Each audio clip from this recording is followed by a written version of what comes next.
Healthcare and senior care is fraught with problems and challenges, but we're also seeing some amazing new clinical treatments and resources. This show will help illuminate and uncover the good, bad, and the ugly in order to equip patients, families, and other healthcare providers. Welcome to Senior Care Confidential. We are talking about caregiver training today. So many people in America want to live at home and stay at home and age in place. And the best solution is really, as you age, finding care to come into the home. Yes. Yeah. And as a previous owner of a home care, it was so important for me as a registered nurse to have caregivers that understood what was going on with that client. You know, Brian, as a physical therapist, how important it is that caregiver really understands your role as well. Oh, yeah. Well, they're in there longer, right? Healthcare is typically in there for a short period of time. And so who's left there is those caregivers. So not having caregivers that are trained very well or understanding of the subtleties of whatever diagnosis these family members or these patients are dealing with, if they're trained well enough, they're keeping themselves safe. They have a better time with their job. And then they also are starting to recognize changes that could be happening where if you affect those changes early enough, then we can avoid a lot of the hospitalizations, the injuries, the medical crises, those kind of things. I know. Yeah. And it's, just having the right training. And I will say the state of Texas only mandates 12 hours of education a year. And most agencies, there are over 300 in Dallas. Most agencies just have stuff online. They print it, they take a 10-question test, and they're on their way. So there really isn't true training. We have a great guest today. Hi, I'm Emilia Bourland. Emilia, we're so glad you're here. Tell us about your company and what you do. Yeah, so I have a company called Higher Standards Caregiver Training. And so my background, I'm an occupational therapist. And I came to see through both many years of practice in lots of different settings, but then really having a lot of contact in the community with caregivers, with non-medical caregivers, I came to really see and understand how important the role that they play is and the incredible impact that they have on the quality of life and the healthcare outcomes of the people that they're caring for. And at the same time that I was seeing that and acknowledging that, I also had to acknowledge my own responsibility for helping to make that quality of care better as an occupational therapist. And so I really started thinking about this idea of, okay, so we have all these non-medical caregivers. The situations that I was seeing, people getting hurt, clients becoming hurt, caregivers getting hurt, dissatisfaction on both sides. I was in a lot of situations where I would walk into a difficult situation, be the person in the middle, and have to really kind of navigate, okay, this is the client's needs. This is the caregiver's skill set. How do we get these to meet in the middle? But what I also realized was that I am just one person and just one therapist. So I started thinking a lot about how I could help to solve this problem, help to support caregivers with the kind of training and knowledge that they really need in order to make sure that clients were getting the care that they really needed. And I came up with the idea of Higher Standards Caregiver Training so that I can bring that level of knowledge to more people. We were talking before we went live or before we started recording, and we were talking about our backgrounds. Although I'm a physical therapist, but it's interesting where we both worked in so many different settings that we have this unique perspective of we actually got the feedback loop. Like if you're in a hospital setting or you're in a post-acute rehab setting or a skilled nursing facility setting, a lot of times you don't see the impact of what you do there directly translated at home. And so Emilia and I both, because we've also worked in the homes, we've gotten to see what happens when we do at these settings and what the results of those are once a client gets home. And so we both happen across the same thing where, wow, like our caregivers they don't have enough training, they don't have enough knowledge. Mm-hmm. What can we do to help with that? Well, and I will say, as an advocate, when there's a caregiver that is in a community, say they work for a community, they've got a supervisor there, they've got a boss there, they've got somebody to help them. If somebody is 350 pounds and they just can't do it themselves, so they've got some support, maybe not a lot of support, but they've got some support. In the home, there is no one supervising. Yeah. There's no one to turn to. So from the caregiver's perspective, they have a family to go home to. They have children to take care of. They don't want to be in a situation they're going to hurt themselves. They don't want to be in a situation that is too much for them to handle, like you say. So having that, just putting it all together, I love this so much that we're all, as healthcare professionals, I see from a nursing side, you see from an OT side, and Brian, you see from the physical therapy side, how important it is. It's so important to the success of care at home and aging in place. Oh, yeah. Yeah, it's exciting that you're doing this. So walk us through. There is a caregiver agency that needs some help, they don't have time. Maybe it's a businessman who loves caring for seniors and he loved caring for his grandmother. You hear all these stories. Oh, my mother, I did this because I loved my mother and I loved her caregiver, but so you've got a businessman that says, I want to do it right. I want to train my staff correctly. So how do they reach out to you? Tell us about your program that you do with these communities and agencies. Well, first of all, let me say you can reach out to me at 469-998-1245. You can also go ahead and check out the website at higherstandardscaregivertraining.com, and you can get lots of information there. But there are a few different ways that the programs can work. Every single program with all of my clients includes 100% access to the entire course library for all of their caregivers, up to 100 caregivers at the basic price point.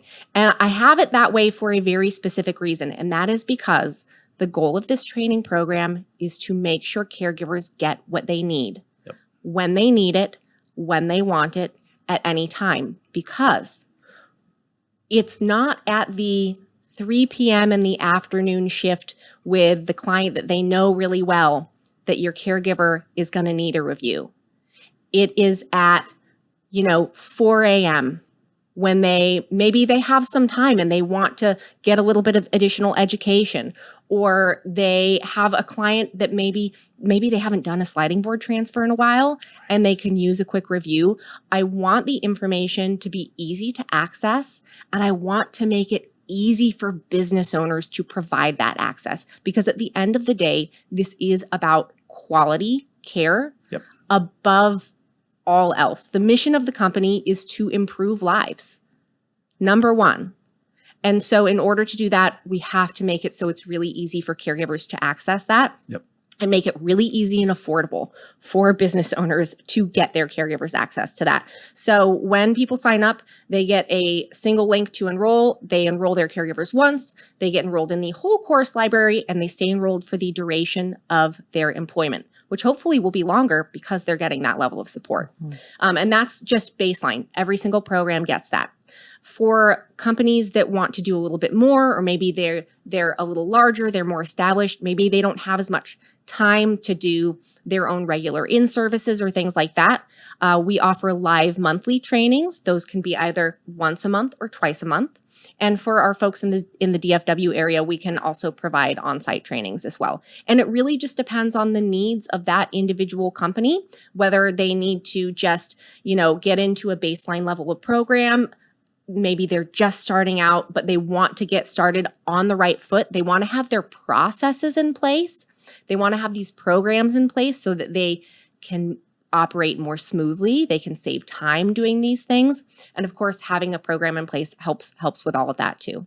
Is the caregiver training on, I would imagine, obviously you do some transfer training on those kind of things, like the sliding board, Hoyers, those kind of things. And I know you do some education on like medical conditions. Like I saw on your website, you do like CHF and those kind of things.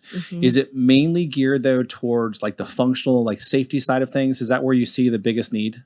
with caregivers? Yeah, so all of the education really truly is geared towards this non-medical caregiver population because I think they represent such an important part of healthcare that's not recognized as healthcare, right?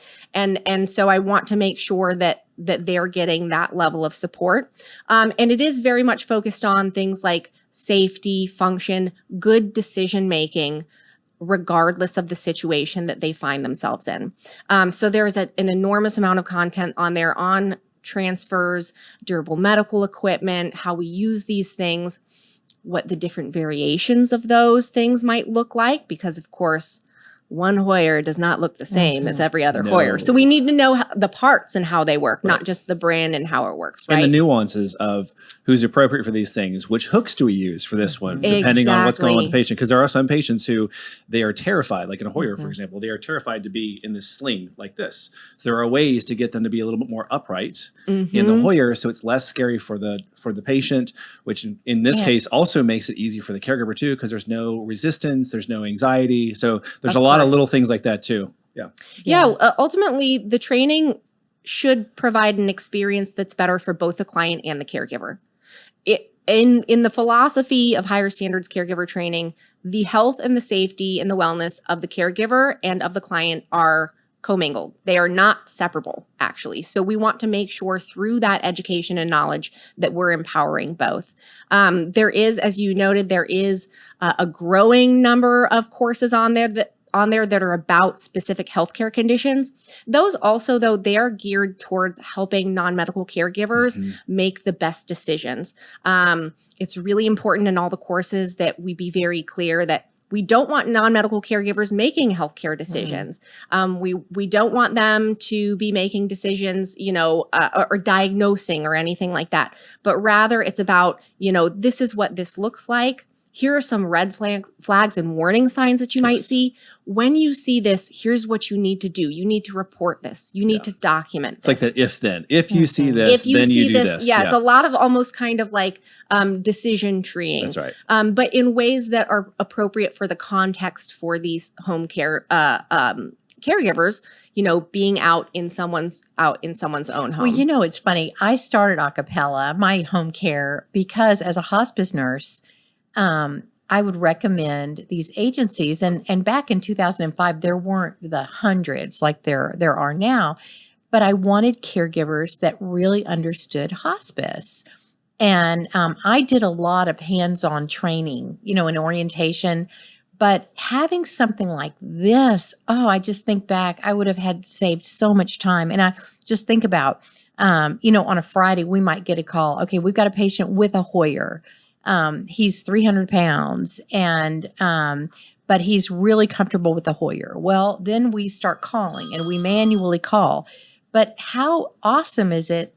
You've got this video. Okay, we've got this client with a Hoyer. We've got an in-service we need for you to watch. And then the family knows it. They have had individual training for that Hoyer. And they can go back to it if they want to review. I mean, it's really, to me, it's a plus for agency owners. Well, I see a lot of caregiver training out there, and it's usually, no offense, because I love nurses, and the nursing piece of it is obviously extremely valuable. But I feel like and that seems to be like largely handled. Like there are caregiving companies, training companies out there that are led by LVNs or nurses, which is a great perspective to have because we definitely need that. Because the two big things that we see in senior care is a failure of the medical condition, or it's an injury or a safety issue, right? And so to have the nursing perspective for the medical condition thing is really important.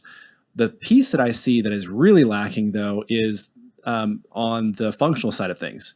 And so this is where, having a therapist background, like with our PT or OT, having that unique, it's not just the mechanics of things, it's understanding how the body works, understanding how the environment can influence how the how the body interacts with it, all those kind of things. Because there are different transfers that are effective for certain patients that are not effective or appropriate for other ones. And so nurses, y'all didn't get that. Doctors didn't get that. It's really the PTs and the OTs who really have the real world experience of seeing, our hands are on bodies like all the time. A transfer board. I think I've used one twice in 25 years. Right. And there are things to know about is this a good thing to use? Is this not a good thing to use? What do I say to someone?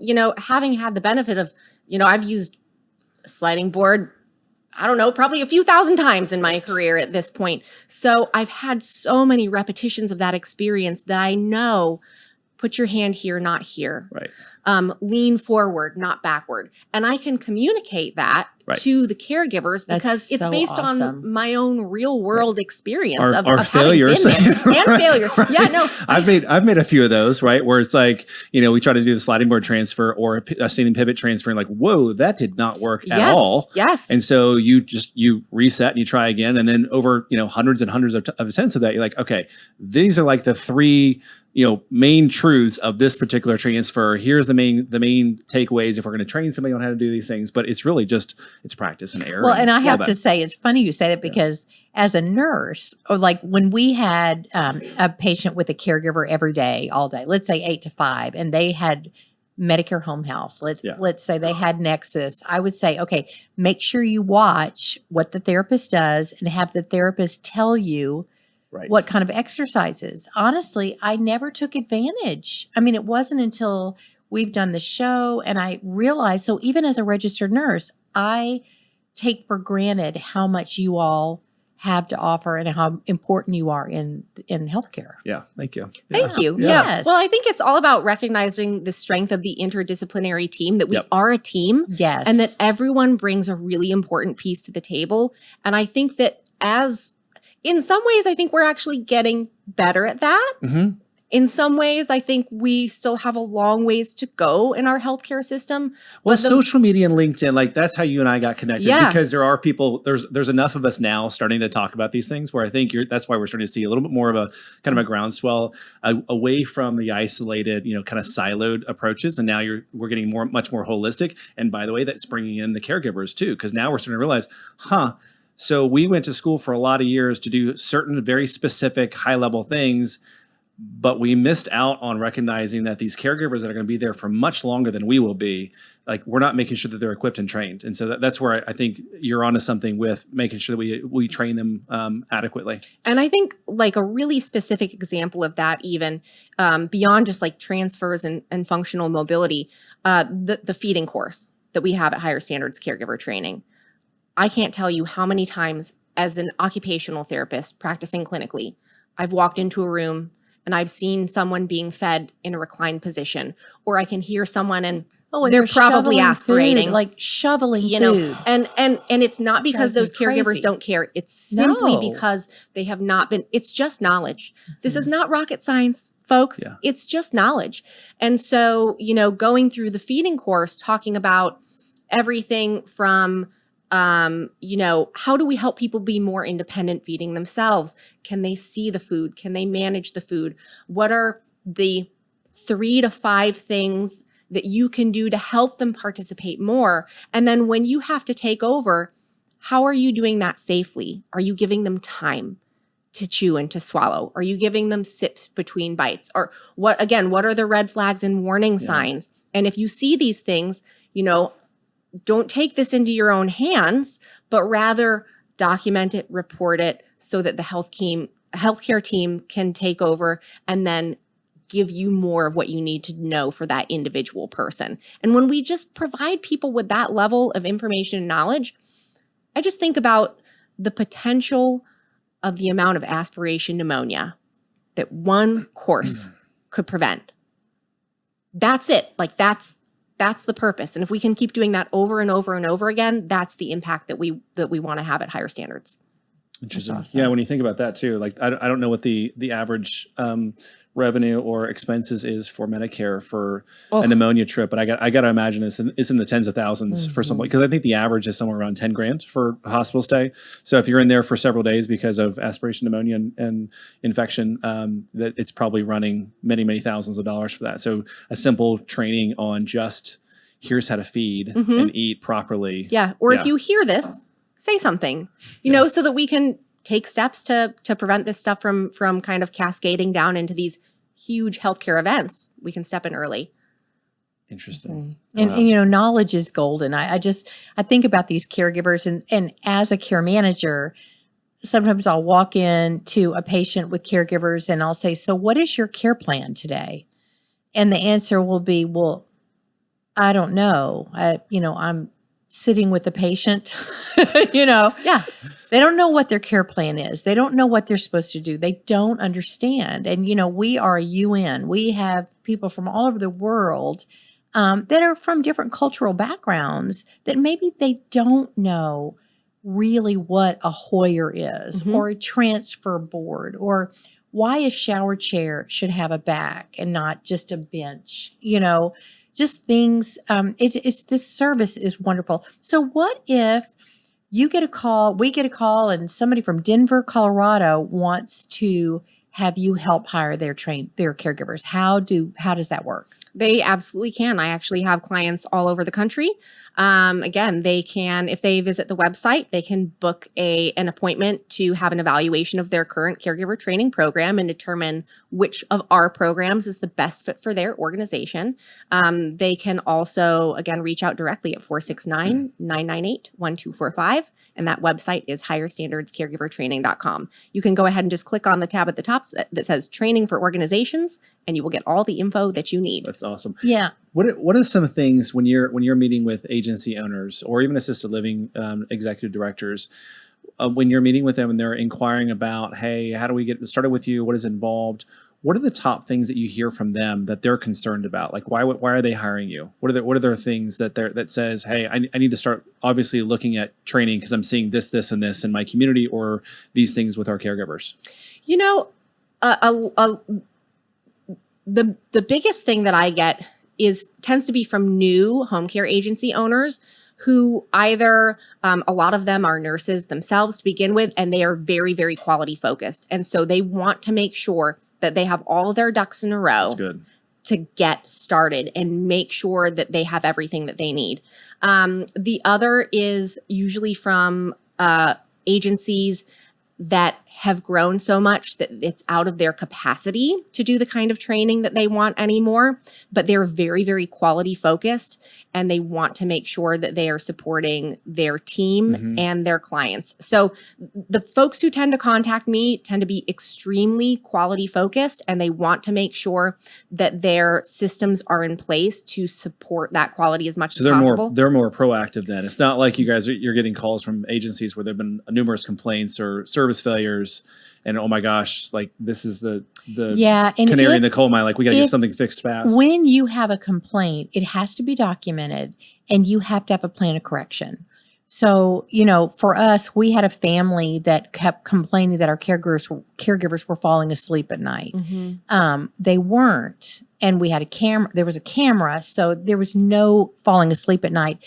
With that complaint, though, you have to address it.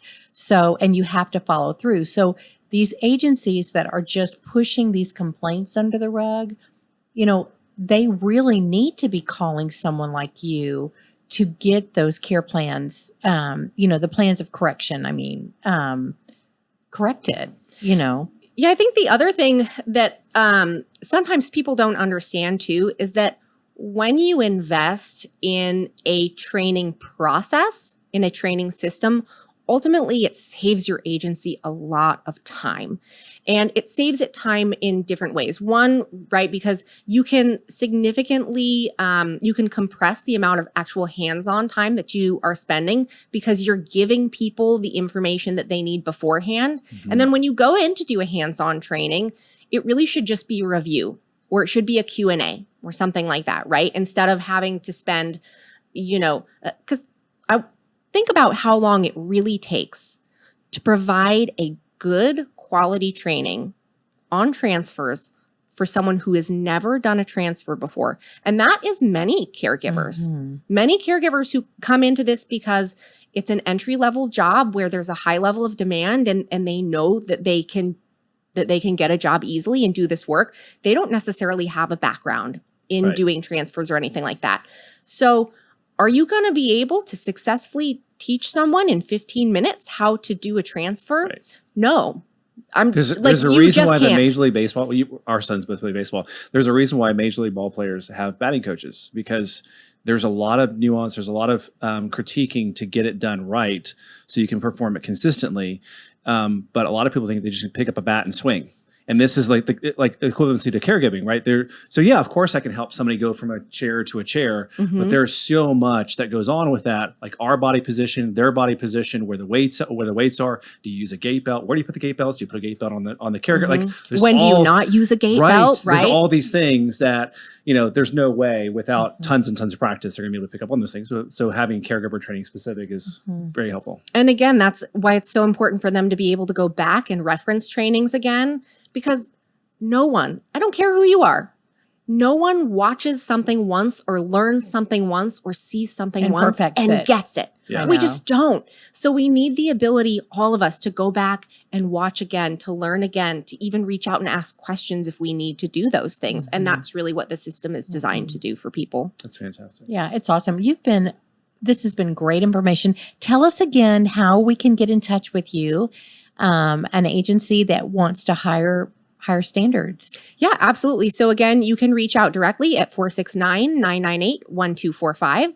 You can also visit the website at www.higherstandardscaregivertraining.com. And you will save yourself time if you go ahead and click on the link that says Training for Organizations. It's right on the top of that menu bar.